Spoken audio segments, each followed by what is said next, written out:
Cruzando el Niágara es el título del mensaje que quiero compartir con usted en el día de hoy. Gracias por estar una vez más en Sabiduría para el Corazón. ¿Tiene su Biblia? Por favor, ábrala en Romanos capítulo 3, versículos 19 y 20. Como introducción, déjeme contarle que en el año 1848, Charles Illett, un ingeniero americano, fue considerado como un demente.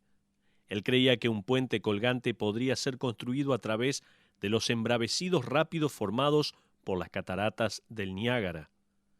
Charles Illett planeó construir un puente río arriba desde las grandes cataratas del Niágara, donde 140.060.158 litros de agua se precipitan cada 60 segundos.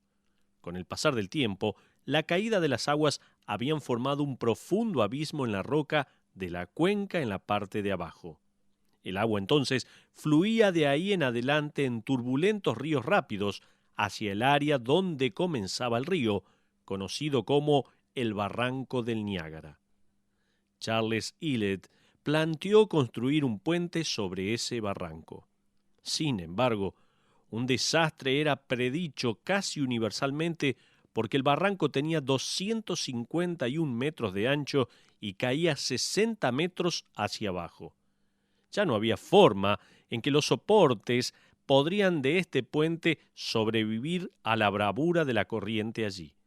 Illett estuvo convencido que el único tipo de puente a construir era un puente colgante. Esta, sin embargo, era una débil idea. Los puentes colgantes que habían sido construidos en diferentes partes del mundo no duraron mucho tiempo. De hecho, el gran puente colgante que había sido construido sobre el río Ohio había colapsado después de solo unos pocos años. Aún para empezar la construcción, ¿cómo podría un ingeniero unir un cable desde el lado americano del barranco hasta el lado canadiense? ¿Cómo se podía hacer eso? Illett solucionó ese problema ingeniosamente ofreciendo una recompensa de $5 a la primera persona que hiciera volar un cometa o un barrilete, como se llame en su país, a través de este abismo. La competencia fue tan intensa el primer día que el cielo estaba lleno de cometas. De cualquier modo, nadie tuvo éxito. En el segundo día, el joven señor Walsh ganó el premio.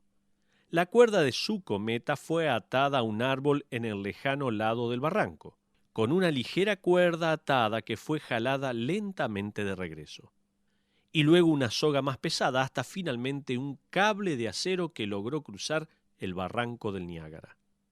Cuando el cable estuvo debidamente sujetado sobre uno y otro lado del barranco, Illett decidió demostrar su confianza de un modo inolvidable. Construyó una canasta de hierro y la ató al cable con una serie de poleas. Luego se metió y se impulsó a sí mismo a través del cable, llegando a ser el primer hombre en la historia que alguna vez haya cruzado el gran abismo por encima. Él escribió: «El viento estaba fuerte y el clima frío, pero el viaje fue muy interesante para mí, balanceándome como a 73 metros de altura, sobre aquellos rápidos, viendo desde el mismo centro del río las grandes cataratas del Niágara». Unas pocas semanas después, completó una pasarela con tablillas de madera. Anunció otra demostración. Reunió una gran multitud y brincó en un pequeño carruaje y rodando audazmente sobre el pequeño puente que aún no tenía ninguna barandilla, se puso de pie muy derecho como guerrero de carroza. Illett manejó el carruaje a lo largo del puente que se balanceaba temerosamente. Mujeres se desmayaron, el público estuvo sin habla y al final, y el aplauso se pudo oír por encima del rugido del agua que estaba debajo. Lo impensable había pasado. Desde un hilo de cometa hasta un cable de acero colgante, maravilla de ingeniería. El Niágara había sido cruzado. Una puerta entre Estados Unidos y Canadá fue abierta. Si usted quisiera, podría fácilmente tomar su lapicero y resumir todo lo que hemos aprendido desde la mitad de Romanos capítulo 1 hasta la mitad del capítulo 3 con una sola frase. Sería el gran abismo. Romanos capítulo 1 hablaba de el hombre que adora la naturaleza. En Romanos capítulo 1, ¿se acuerda? Aprendimos que el hombre rehúsa creer el testimonio de la creación como indicador universal de un creador. También dijimos que el hombre adora su propia moralidad.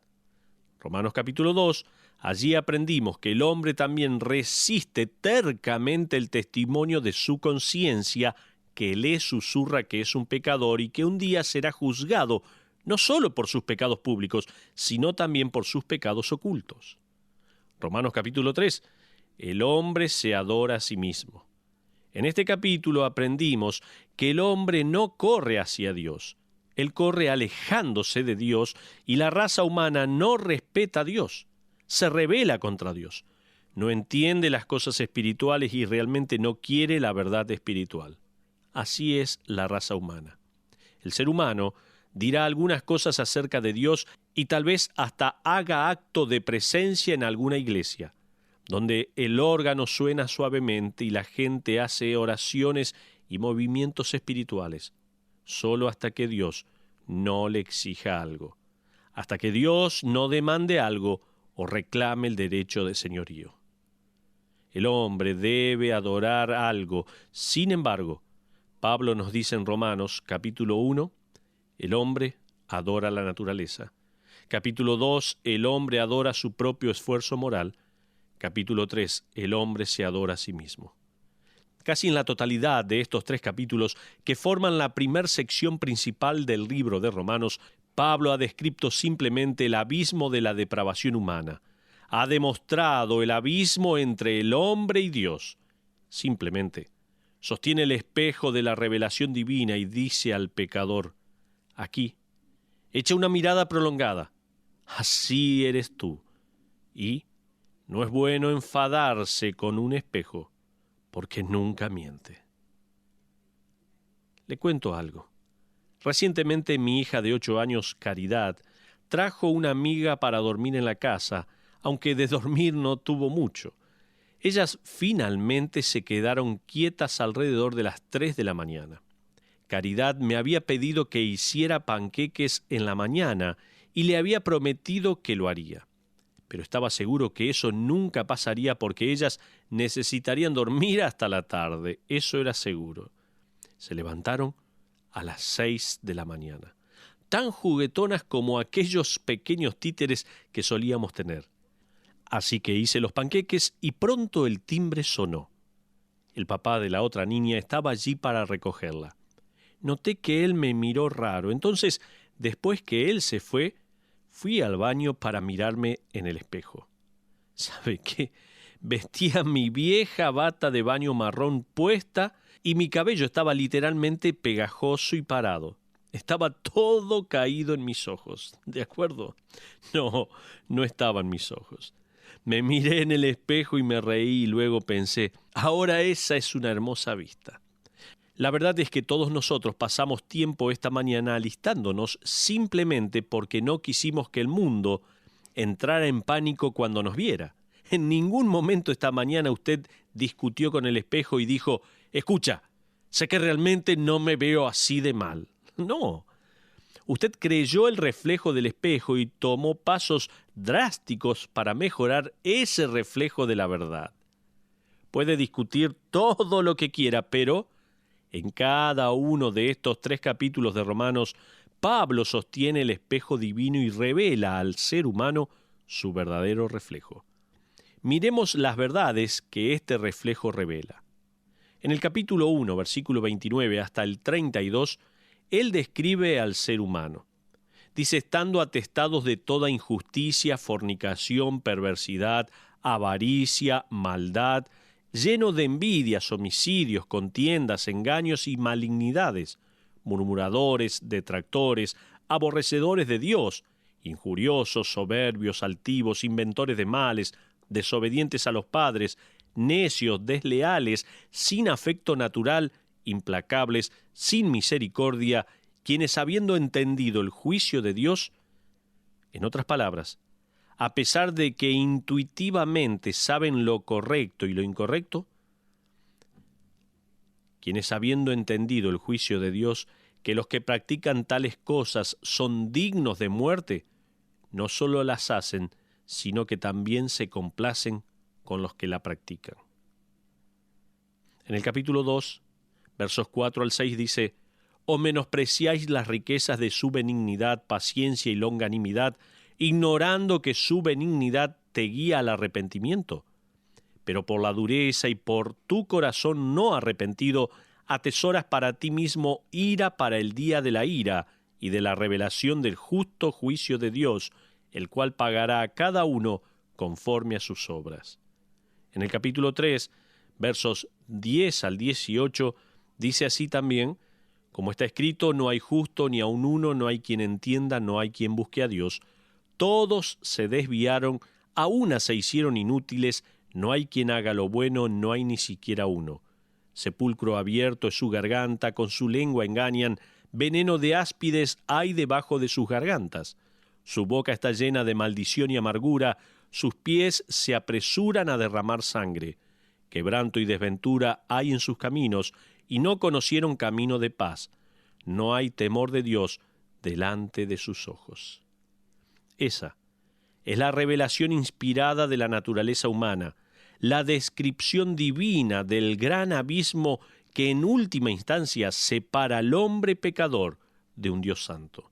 Esas son embravecidas aguas turbulentas del pecado, el barranco del Niágara que ningún hombre jamás será capaz de cruzar. No importa cuán rápido corra, no importa cuán sincero sea su corazón, no importa qué tan lejos salte, él no puede cruzar este gran abismo, debe tener un puente. Pero ¿sabe qué? Todo el mundo tendrá que rendir cuentas ante Dios también. Pablo resume todo lo que ha dicho en una sola oración. Note el verso 19 de Romanos capítulo 3.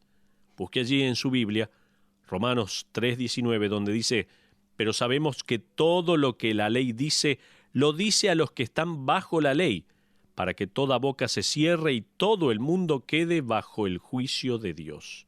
¿Escuchó eso? Eso es precisamente lo que el mundo resiste, precisamente lo que el mundo odia considerar que un día pasará. Eso es precisamente que todo el mundo quedará bajo el juicio de Dios. La expresión «bajo el juicio de Dios» es upodikos en griego.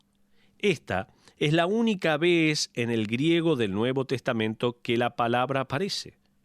Es una palabra compuesta de upo, que significa debajo, y de dike, que significa sentencia de justicia.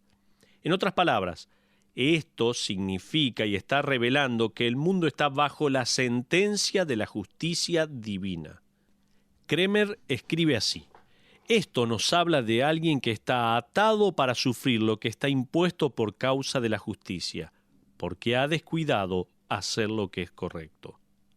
Abbott Smith define esto como alguien que es traído a juicio. Pablo está diciendo que todo el mundo será llevado a juicio ante Dios y está, aún hoy, bajo el juicio de Dios, culpable ante Dios. Es una declaración que barre con toda la humanidad excepto Jesucristo. Ahora, ¿notó en esta escena futura que todos tienen su oportunidad para articular su defensa? No. El verso 19b nos dice: «Toda boca se cierre». Esto es exactamente lo opuesto a una corte de ley humana, donde existe defensa especializada. Es un juicio hecho por nuestros semejantes, y nuestros semejantes también son pecadores. Pueden excusar su comportamiento pecaminoso, así como ser sobornados e influenciados hacia el veredicto equivocado. Aún, los jueces no son siempre correctos en sus decisiones. Ellos también cometen errores, seguramente. Hay gente inocente en las cárceles hoy en día. Ejercitar e interpretar correctamente la ley humana es el objetivo de nuestras cortes, pero esto no está automáticamente garantizado. Es inexacta, imperfecta y tiene algunas lagunas también. Podemos alegar circunstancias atenuantes y aun si perdemos el caso podemos apelar a una corte superior y luego una vez más a una corte aún de mayor instancia. Aun si agotamos nuestras opciones legales, escribe Ken Oakes, podemos escribir cartas, podemos aún escribir un libro, podemos argumentar, podemos rechazar ser silenciados. Sin embargo, este no es el caso en el escenario de la corte que Pablo describe. Esta es una referencia al juicio venidero de toda la humanidad que está sin Jesucristo como su defensor, cuando estén de pie ante Dios en el gran trono blanco. Juan registra cómo será esta escena en Apocalipsis capítulo 20, versículos 11 al 15, donde quiero leer. Si me acompaña, Apocalipsis capítulo 20, versículos 11 al 15, dice: «Y vi un gran trono blanco y al que estaba sentado en él, delante del cual huyeron la tierra y el cielo, y ningún lugar se encontró para ellos. Y vi a los muertos, grandes y pequeños, de pie ante Dios, y los libros fueron abiertos, y otro libro fue abierto, el cual es el libro de la vida, y fueron juzgados los muertos por las cosas que estaban escritas en los libros, según sus obras. Y el mar entregó los muertos que había en él, y la muerte y el Hades entregaron los muertos que había en ellos, y fueron juzgados cada uno según sus obras. Y la muerte y el Hades fueron lanzados al lago de fuego. Esta es la muerte segunda. Y el que no se halló inscripto en el libro de la vida fue lanzado al lago de fuego». Hasta ahí la porción que acabamos de leer. Ante este trono no habrá defensa ni serie de coartadas, no habrá excusas, solo habrá silencio. Dios no puede ser sobornado. No es un juicio hecho por los semejantes, sino un juicio hecho por la providencia. No hay circunstancias atenuantes para el pecado. Dios fue un testigo ocular de todo lo que hicimos o dijimos o aún lo que pensamos. Ante este Dios hay silencio, porque todo el mundo llegará a una comprensión final que hay un abismo entre Dios y el hombre. El hombre no tuvo otra esperanza que cruzar el puente que Dios proveyó a través de Jesucristo. En lugar de eso, el hombre le ha negado, se ha burlado o le ha añadido a su vida con otras cosas que son pasatiempos. No le ha confesado a él su pecado, no le ha hecho sentar en el trono de su corazón. Pablo escribe que al estar de pie ante él hay total silencio. Y es demasiado tarde para orar. Pablo declara que el hombre es indefenso, está en silencio ante Dios. El hombre es indefenso porque es inexcusable. Pero, ¿por qué es eso? Note Romanos capítulo 3, versículo 20, para responder a esa pregunta. Dice la Biblia: «Ya que por las obras de la ley ningún ser humano será justificado delante de él, porque por medio de la ley es el conocimiento del pecado». Dicho de otra manera, nadie irá nunca al cielo por guardar la ley, porque nadie puede hacer eso. De hecho, una de las razones para que Dios diera la ley fue simplemente probarle al ser humano que él no podía cumplirla. Pablo dice en este verso: «Porque por medio de la ley es el conocimiento del pecado». Eso no es excusa para nuestro pecado, simplemente revela que somos pecadores. J.B. Phillips fue un catedrático británico que parafraseó el Nuevo Testamento y tengo una copia de eso en mi biblioteca. Como él era inglés, ocasionalmente arrojó nueva luz sobre un pasaje a través del uso de sus términos británicos para explicar conceptos. Un ejemplo de eso fue Romanos capítulo 3, versículo 20. En Inglaterra, en su generación, lo que ahora llamamos regla se llamaba vara de alinear. Entonces, cuando Phillips parafraseó en este verso, porque por medio de la ley es el conocimiento del pecado, él escribió así: «Ciertamente es la vara de alinear de la ley que nos muestra cuán torcidos estamos». Me encanta este concepto. ¿Alguna vez ha tratado de colgar papel para pared decorado con rayas? Eso destruiría mi matrimonio, se lo puedo asegurar. Manténgase alejado de las rayas. No estoy hablando por experiencia, claro. ¿Alguna vez ha colocado papel de pared con rayas y pensó que estaba haciendo un buen trabajo hasta que llegó a una esquina o a una ventana? De pronto se dio cuenta que lo estaba pegando torcido. Probablemente se preocupó y estaba muy enfadado con la pared que estuviera torcida, ¿no? Pero pudo haber sido más que seguro que estuvo pegando el papel torcido y no la pared. La vara de alinear del marco de esa ventana no puede enderezar el papel. Puede solamente revelar que su papel ha sido pegado torcido. Volver a la analogía del espejo, eso solo actúa como la ley. Mientras que ese espejo puede con absoluta precisión revelar su sucio rostro, no puede lavarlo. Puede mostrar que usted necesita afeitar su barbilla, peinar su cabello y cepillar sus dientes, pero no puede afeitarlo o peinarlo o cepillar absolutamente nada.